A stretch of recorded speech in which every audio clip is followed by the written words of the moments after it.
ကဘာကြီးကသူ့ကိုတေးသွားပြီလို့ထင်နေကြချိန်မှာလူမဲကျော်မူရရစားကြီး Walter White ဟာတိတ်တဆိတ်ပဲပြန်လဲနိုးထလာခဲ့ပါပြီဒီတစ်ခါမှာတော့သူ့ရဲ့ရီမန်းချက်ကနေမြေတစ်ခုတည်းကိုစိုးမိုးဖို့မဟုတ်ပါဘူးသူဟာစွမ်းအားရှင်တွေရဲ့ကဘာတွေကိုဝင်ရောက်ပြီးအကြီးမားဆုံးသောအပြောင်းအလဲတစ်ခုကိုဖန်တီးဖို့ပြင်ဆင်လာတာပါ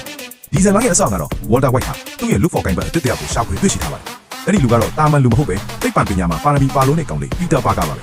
Peter Parker ဟာအရင်က Spider-Man အဖြစ်လူတွေရဲ့အချစ်တော်ဖြစ်ခဲ့ပေမဲ့အခုချိန်မှာတော့ Walter White ရဲ့လက်ညှိုးမှုအောင်မှာသူ့ရဲ့ဓာတ်တူပေတဲ့စွမ်းရည်တွေကိုမူရစေချက်လို့ရမှာအတုံးချနေပါတော့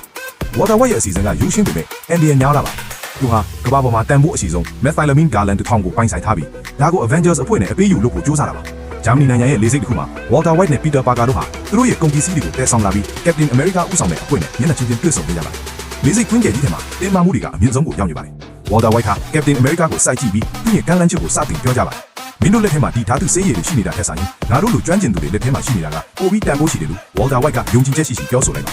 သူက American ပြည်ထောင်စုရဲ့အတော်ဆုံး Meth Cooks မင်းအောင်ဟာဒီနေရာမှာရှိနေတာဖြစ်ပြီးသူတို့နဲ့ပူးပေါင်းမယ်ဆိုရင်အမြန်ငွေ35%ပိုရမယ်ဆိုပြီးစီးပွားရေးဆန်ဆန်စီးရုံးပါတော့ဒါပေမဲ့ Captain America ကတော့ဒီကမ်းလှမ်းချက်ကိုလက်မခံပါဘူးသူက Walter White ကိုရာဇဝင်ကတရားအဖြစ်တာရှုမြင်ပြီးဖမ်းဆီးဖို့ပြင်ဆင်နေတာမှာ Walter White ကတော့သူ့ကိုလာဖမ်းတဲ့လူတွေဟာလူမားနေပြီဆိုတာကိုသတိပေးလိုက်ပါတယ်ဒီအချိန်မှာပဲအခြေအနေတွေကရုတ်တရက်ပြောင်းလဲသွားပါတော့တယ် Walter White ရဲ့အတန်းဟာကြီးငယ်နေတယ်ပဲသူ့ရဲ့မျက်လုံးတွေကတော့အန်ဒီယေကိုဖိတ်ခေါ်နေတယ်လို့ပါပဲရုတ်တရက်ဆိုသလိုပဲ Spider-Man က Captain America ရဲ့ဒိုင်းကိုပင်ကူးမြင့်နဲ့ဆွဲယူလိုက်ပြီးတိုက်ပွဲကိုစတင်လိုက်ပါတယ်လေဆိပ်တစ်ခုလုံးစူညင်သွားပြီးစွမ်းအားရှင်တွေရဲ့စစ်ပွဲစတင်ပါတော့တယ် Iron Man, Black Widow နဲ့အခြားသော Avenger အဖွဲ့ဝင်တွေလည်းရောက်ရှိလာကြပြီးအခြေအနေကထိမ့်မနိုင်သိမ့်မရဖြစ်သွားပါတယ် Walter White ကတော့ဒီ brand ဘက်ကဖြစ်ရတဲ့ကြားမှာပြည်ငင်စွာရက်နေပြီးသူ့ရဲ့အဖွဲ့သားတွေကို view ဟာကြကြလမ်းညွှန်နေပါတယ် Falcon နဲ့ Winter Soldier တို့ဟာ Walter White ကိုဝိုင်းရံဖို့ကြိုးစားရပေမဲ့ Peter Parker ရဲ့လျင်မြန်တဲ့တုံ့ပြန်မှုတွေကြောင့်အနားကိုမကတ်နိုင်ကြပါဘူးဒီအချိန်မှာပဲ Ant-Man ကရုတ်တရက်ကြီးမားတဲ့ Giant Man ဖြစ်ပြောင်းလဲသွားပြီးတိုက်ပွဲကိုပိုပြီးရှုပ်ထွေးသွားစေပါတယ် Walter White ကတော့ဒါကိုကြည့်ပြီးအံ့ဩခြင်းမရှိပဲအခုခေတ်မှာလူတိုင်းက style တစ်မျိုးစီပါလားလို့လောင်းပြောင်းတယ်လို့ပြောလိုက်ပါတယ်တိုက်ပွဲပြင်းထန်လာတာနဲ့ကြ Walter White ဟာသူကတာမန်လူတရားမဟုတ်ပဲဒီစစ်ပွဲရဲ့ဦးဆောင်မှုဖြစ်ကြောင်းတက်တည်ပြလာပါတယ်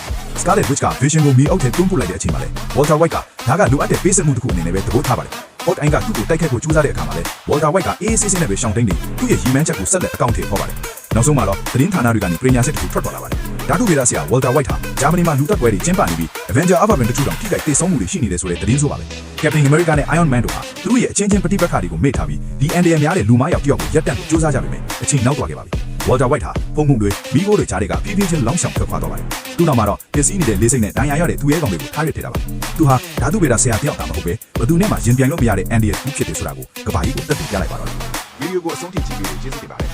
ဒီလိုအလန်းစားလူရှင်စကားတွေကိုသဘောကျကြိုက်တဲ့တဲ့ဆိုရင် follow နဲ့ like and subscribe လုပ်ခဲ့ပြီးပါဦး